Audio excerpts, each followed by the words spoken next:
Halo teman-teman, kembali lagi di channel Hadi Auto.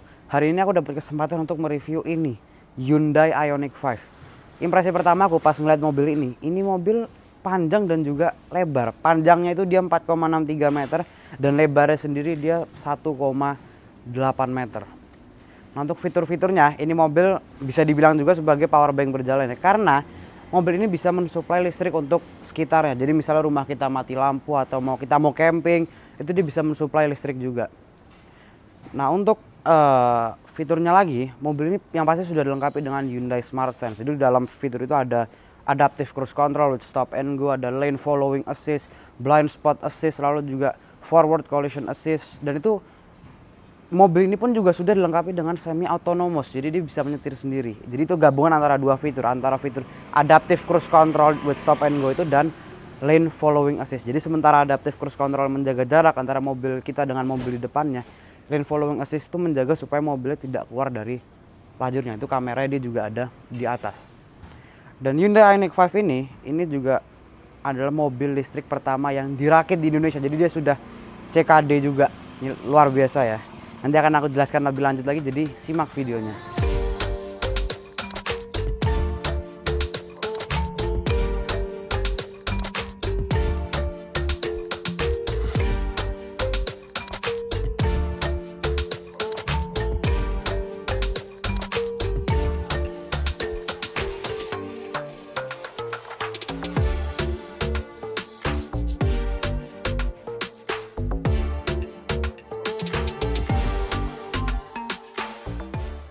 Seperti biasa, sebelum aku start, ada satu pesan yang ingin aku sampaikan dan semoga bermanfaat untuk kita semua.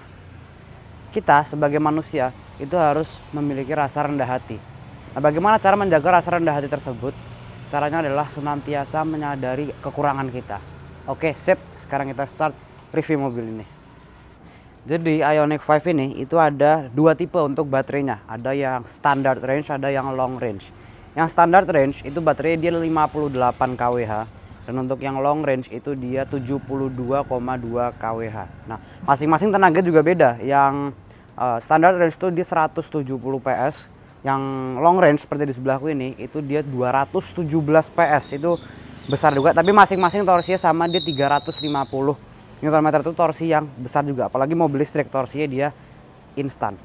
Nah, di masing-masing tipe baterai itu terbagi dua varian lagi. Ada yang tipe prime dan signature. Signature itu yang paling tingginya. Yang di sebelahku ini yang punya milik Komfitra itu tipe yang long range dan juga yang signature, jadi top of the line-nya.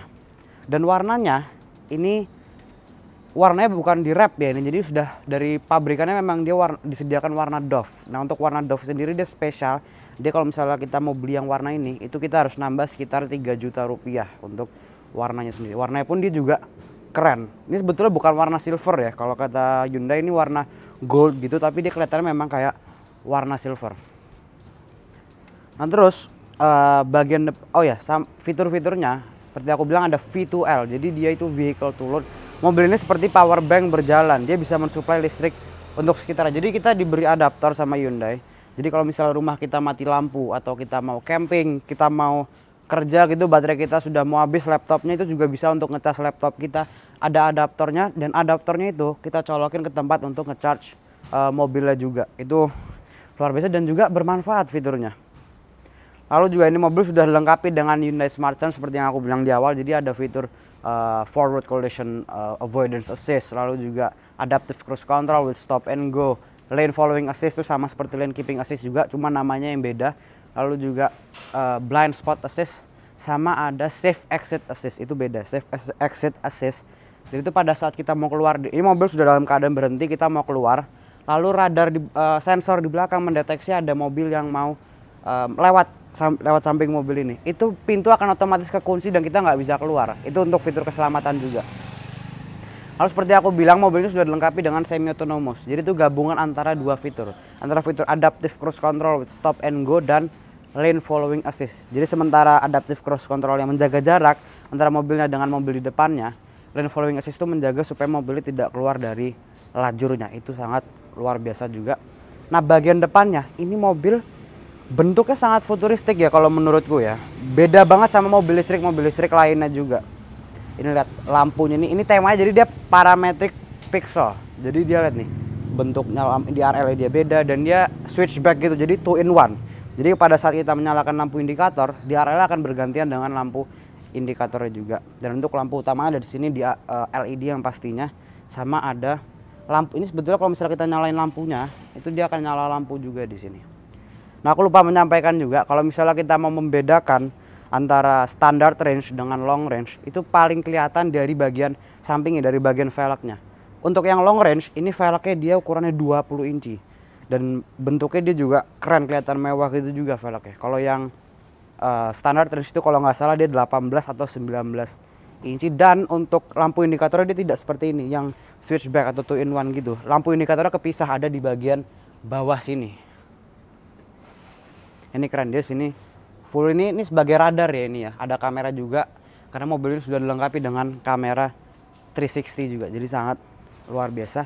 Nah, untuk platformnya, jadi Hyundai Ioniq 5 ini menggunakan platform baru dari Hyundai, yaitu EGMP atau Electric Global Module Platform. Jadi itu platform baru khusus untuk mobil elektriknya mereka juga. Jadi platform itu membuat mobilnya performanya bisa lebih luar biasa lagi. Jadi range dari mobilnya itu bisa hampir mencapai 500 km untuk yang long range. Lalu juga ngecharge-nya itu bisa sampai 400 atau 800 volt juga. Itu sangat luar biasa. Dan center of gravity dia rendah, sehingga kestabilan dan handling mobil itu bisa lebih baik lagi. Ini luar biasa banget deh. Nah, bagian depannya, karena ini nggak ada mesin ya, jadi bagian depannya ini dia digantikan ada tempat penyimpanan juga. Jadi kita langsung lihat aja. Kita buka dulu, buka tetap pakai tuas ya dia ya, dan juga menggunakan pegas. Nah, ini di sini nih, ini ada tempat penyimpanan sebesar 50 liter juga. Ada karpet, ini besar tempat penyimpanannya. Ini juga ada untuk aki di sini. Nah, untuk tenaganya, jadi kan dia baterai dia 72,2 kWh dan letak baterainya itu ada di bawah. Nah, untuk tenaganya ini dia 217 PS serta torsinya itu 350 Nm. Tenaga dan torsi itu dia disalurkan ke roda belakang karena ini rear wheel drive. Kalau Kona elektrik itu kan dia front wheel drive. Dan untuk keiritannya ini kalau klaimnya ya, untuk dalam kota itu dia bisa 6 sampai 7 kWh. Memang tidak seirit Kona elektrik. Kona elektrik itu dia bisa sampai 7 atau 8 kWh. Oh ya, dan karena baterai di bawah, jadi kan center of gravity dia bisa lebih bagus lagi. Jadi handling dan kestabilan itu juga dia bisa lebih bagus lagi dia. Ini luar biasa banget deh. Ini warnanya dia juga bagus doff gini. Nah, kita langsung aja lihat bagian sampingnya.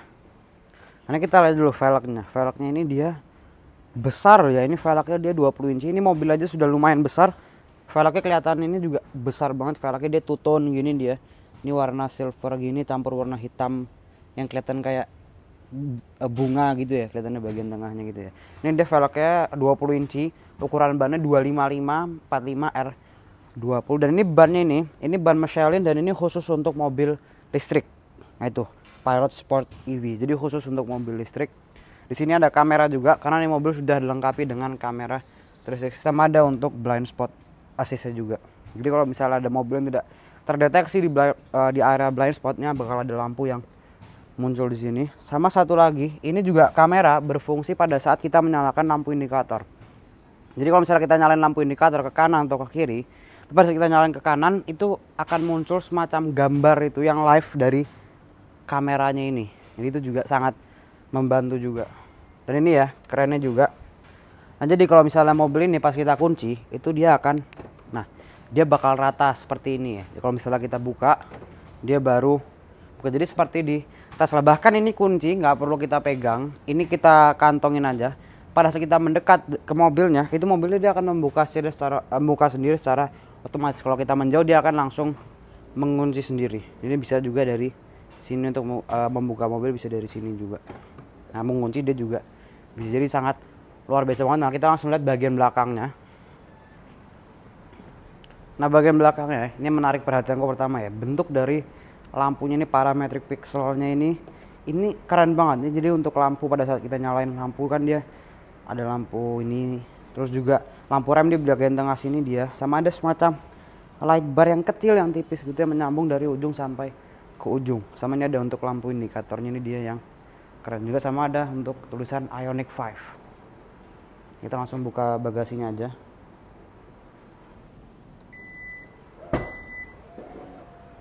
Ini kamera di bagian bawah situ. Jadi bagasi dia besar ya nih. Dia cukup besar juga. Di bawah ada tempat penyimpanan lagi. Ada untuk toolkit juga di bagian bawah. Ini besar bagasi, ada colokan 12 volt juga di bagian kiri, sama ada lampu yang masih belum LED, masih halogen dia di bagian bagasi.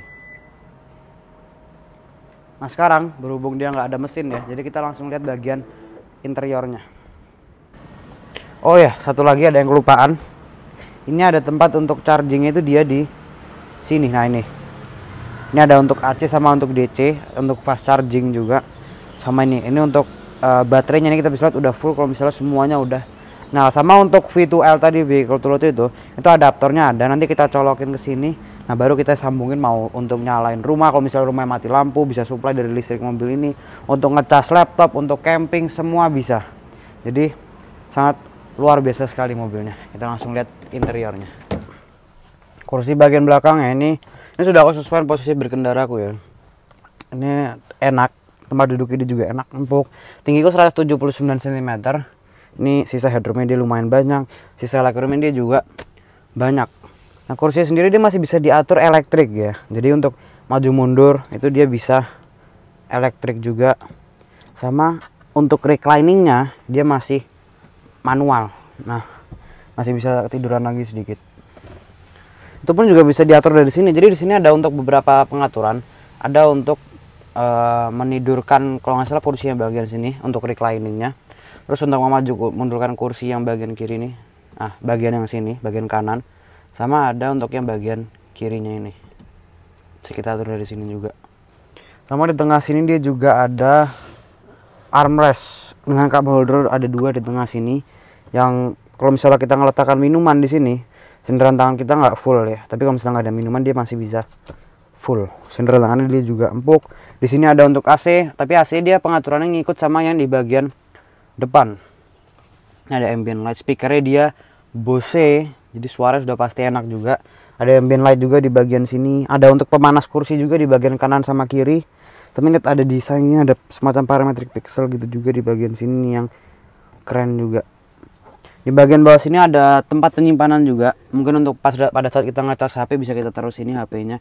Ada 2 colokan USB. Lalu bisa ada lampu LED dan sunroofnya dia juga besar, dia dari depan sampai bagian belakang sunroof. Nanti kita coba buka juga. Nah enak kursi bagian belakang. Sekarang kita langsung aja lihat kursi bagian paling depan. Itu tutup pintunya. Ini dia begitu kita nyalakan mesinnya juga dia harusnya langsung menyesuaikan. Nah ini langsung menyesuaikan sama posisi duduk kita terakhir tadi. Nah ini tinggal masukin D, release parking brake, dia langsung jalan. Nah udah siap mobilnya. Kita nggak perlu release parking brake pun, kita masukin D, kita injek gas, itu langsung parking brake-nya bisa rilis sendiri dia kalau kita injek gas ya. Ini posisi duduknya dia nyaman ya. Kabin ini dia juga lega, ini lega banget. Di tengah ini dia kosong, mungkin bisa meletakkan barang-barang. Mungkin kaki bisa ke bagian sini juga. Terus juga ini ada tempat penyimpanan di sini, ada colokan USB. Ini untuk ngecas HP mungkin, sama ada wireless charging juga di sini. Ini keren juga. Sama ada 2 colokan USB. Nah, posisi berkendara ya dia sangat nyaman dan sangat enak sih ini. Ini setir juga. Ini setir aku terheran-heran ya, power steering ya. Ini pada saat mobil berhenti gini. Ini dia, nah ini tuh enteng banget, betul-betul enteng banget. Dan ini setirnya dia hanya setengah gini aja ya. Kayak Tesla Model S Plate, tapi cuman Tesla Model S Plate kan dia nggak ada atas, jadi dia nggak bulat gitu, nggak Tesla Model S Plate. Dia tuh kayak setir Boeing kalau Tesla Model S Plate itu. Ini enggak, ini juga keren. Ini seperti di Peugeot. Peugeot tuh dia setirnya seperti ini. Peugeot 3008, 5008 dia setirnya seperti ini. Nah lalu untuk instrumennya dia full digital. Ini ada mode berkendara juga dan dia akan ganti-ganti ya. Kalau misalnya kita ganti ke sport dia berubah jadi merah. Terus eco dia berubah jadi biru, normal dia warna abu-abu. Nah, kalau misalnya kita tekan ini agak lama, drive mode ini dia akan masuk ke mode snow, untuk mode salju. Cuman sayangnya di Indonesia nggak ada salju, jadi nggak bakal kepake modenya ini. Bagian tengah ini head unit ini smooth banget deh ini, dan responnya juga cepet banget dia. Ini ada untuk quiet mode, ada untuk memory seat configurationnya juga, ada untuk pemanas dan pendingin kursi. Untuk yang drivernya dia ada pemanas dan pendingin, tapi untuk penumpangnya itu hanya ada untuk pemanas saja. Ini asli dia pengaturannya digital, dan ini juga haptic touch gini juga dia. Ini haptic touch juga. Dia dual zone, cuman nggak ada untuk mode sync-nya. Mode sync itu biasanya dia untuk menyesuaikan kanan dan kiri itu suhunya itu dia dibuat sama. Di sini dia nggak ada.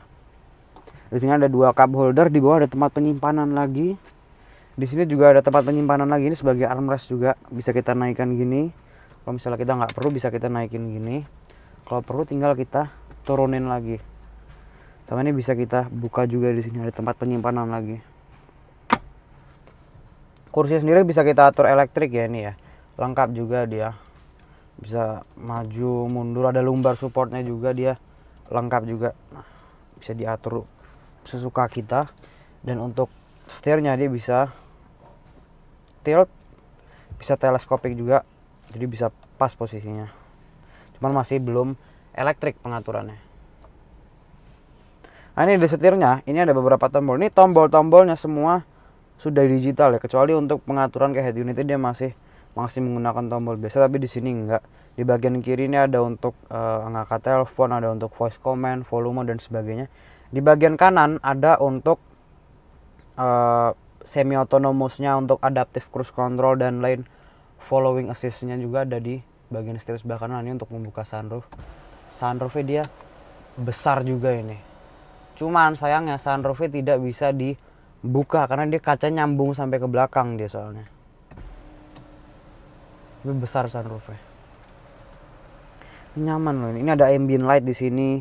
Terus juga ada speakernya dia Bose, di sampingnya ada ambient lightnya juga. Di sini ada kompartemen lagi. Nah, kompartemennya itu bukan kompartemen yang dibuka ke bawah, itu enggak, jadi seperti laci gitu dia. Nah,